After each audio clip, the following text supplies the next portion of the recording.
morning students and welcome back to my personal YouTube channel in Sheikh Murida Mansinga government girls college Bhilwara.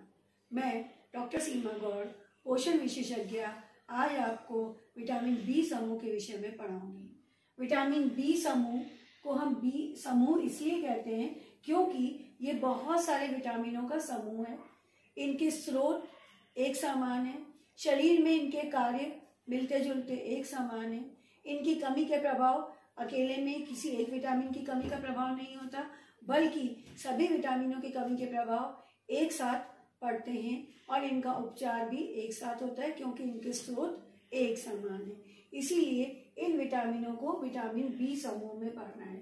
Vitamin B समूह में B1 जिसे thiamine कहते हैं, B2 riboflavin, B3 niacin, B6 pyridoxine, B5 pantothenic अम्ल, folic अम्ल, biotin, Colin और vitamin B12 आती है। आज के इस अध्ययन सत्र में हम लोग vitamin B1 thiamine, B2 riboflavin और B3 नियासिन के बारे में पढ़ेंगे क्योंकि ये विटामिन मिलते जुलते हैं और एक समूह के रूप में काम करते हैं। इसीलिए हम इन विटामिनों का अध्ययन टैबुलर फॉर्म में कंपैरिजन करते हुए करेंगे।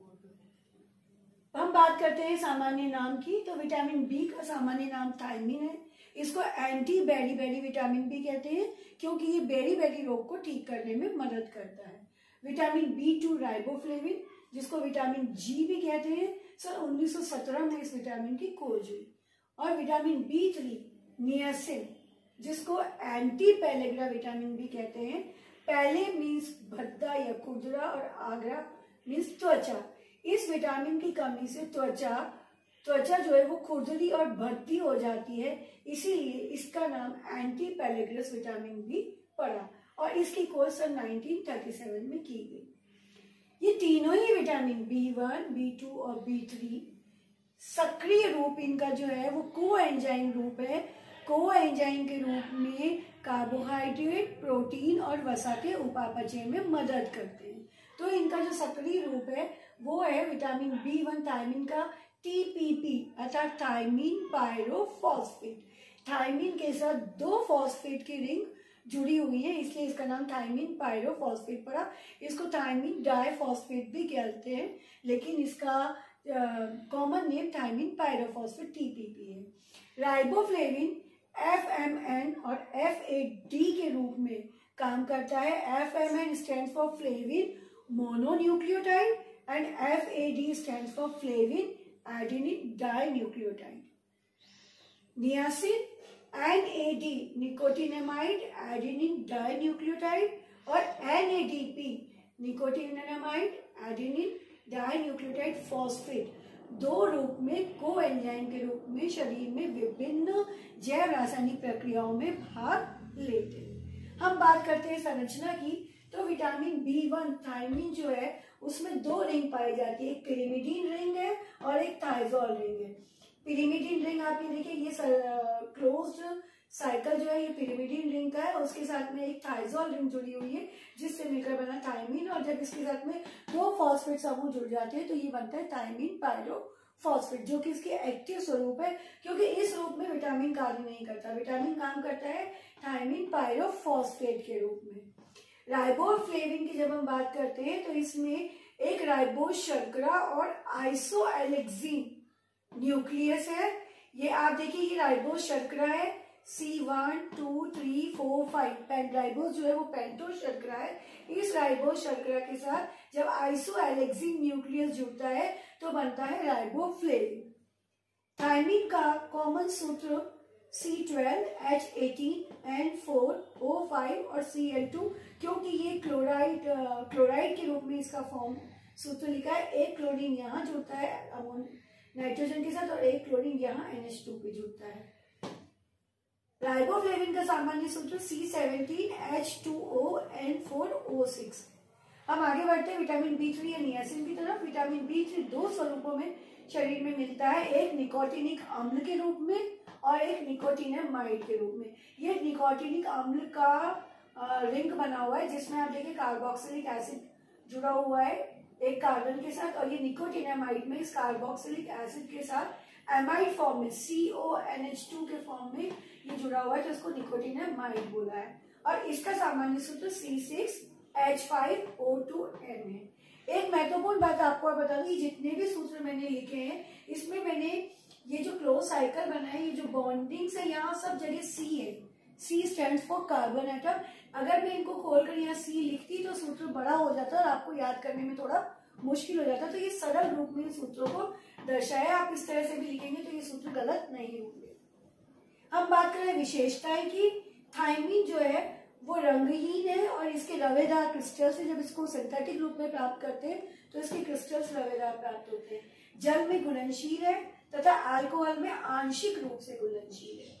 वही राइबोफ्लेविन जो है वो नारंगी पीले रंग के रवेदार क्रिस्टल्स देता है।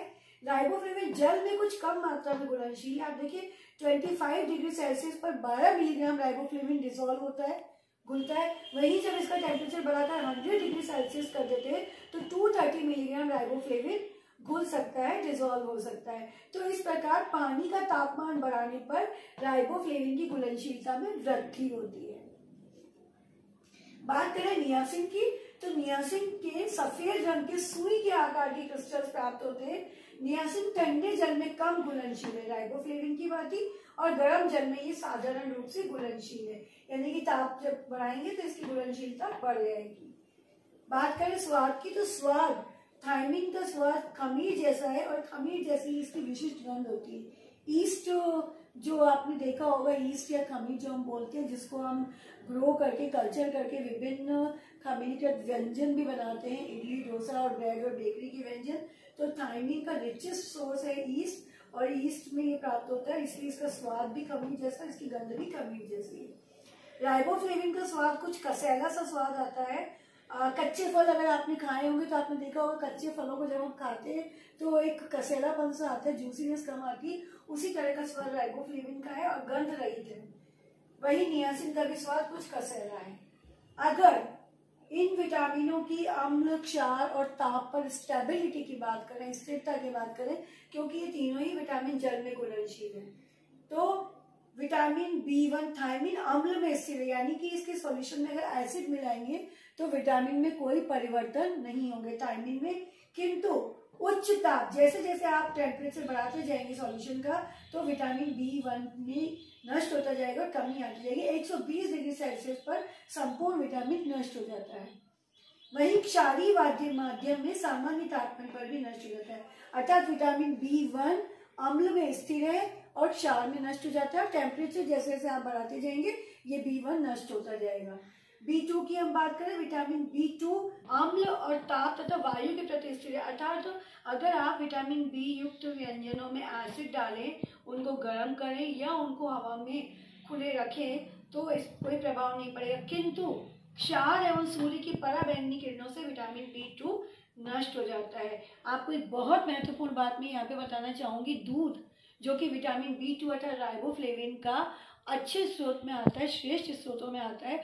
और आपने देखा होगा कि दूध जब पैकिंग की जाती है तो वाइट कलर की ओपेक थैलियों में पैक किया जाता है, या जो इसकी बॉटल्स होती है वो भी वाइट कलर की होती है। उसका कारण यही है कि अगर उनको ट्रांसपेरेंट बॉटल्स या ट्रांसपेरेंट थैलियों में आप पैक करेंगे तो सूर्य की पराबैंगनी किरणों से विटामिन B2 नष्ट हो जाएगा। इसीलिए दूध हमेशा वाइट कलर की थैली और बॉटल्स में पैक किया जाता है, ताकि उसका विटामिन B2 स्थिर रहे, नष्ट नहीं हो, और उसको खुला भी नहीं रखा जाता। अम्लीय माध्यम में जब सूर्य की किरणें विटामिन B2 पर पड़ती है तो ये ल्यूमिक्रोम नामक वर्णक बनाता है, जो कि ब्लू कलर की फ्लोरेसेंस लाइट देता है, चमकीले नीले रंग का। और वहीं जब क्षारीय माध्यम में इस पर सूर्य की किरणों की पराबैंगनी किरणें पड़ती है, प्रकाश पड़ता है, तो ल्यूमिफ्लेविन का निर्माण होता है, जो येलो ग्रीनिश येलो कलर का हरे पीले रंग का फ्लोरेसेंट पिगमेंट है, हरे पीले रंग का जमा होता है। तो अम्लीय माध्यम में नीले रंग का चमकीला प्रकाश बनता है और क्षारीय माध्यम में हरे पीले रंग का प्रकाश बनता है। कब? जब सूर्य की पराबैंगनी किरणें पड़ती है।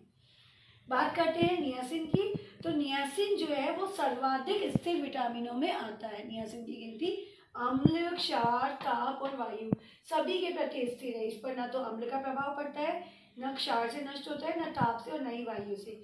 बल्कि क्षारीय माध्यम में अगर आप नियासिन को रखते हैं तो क्षार के हाइड्रोक्साइड और कार्बोनेट में घुलकर लवणों का निर्माण अवश्य होता है। तो आज के इस वीडियो सत्र में मैंने आपको थायमिन, राइबोफ्लेविन और नियासिन के संरचना और विशेषताओं के बारे में हमने चर्चा करी। अगले अध्ययन सत्र में हम इन तीनों विटामिनों के कार्य, स्रोत और कमी के प्रभावों के बारे में पढ़ेंगे।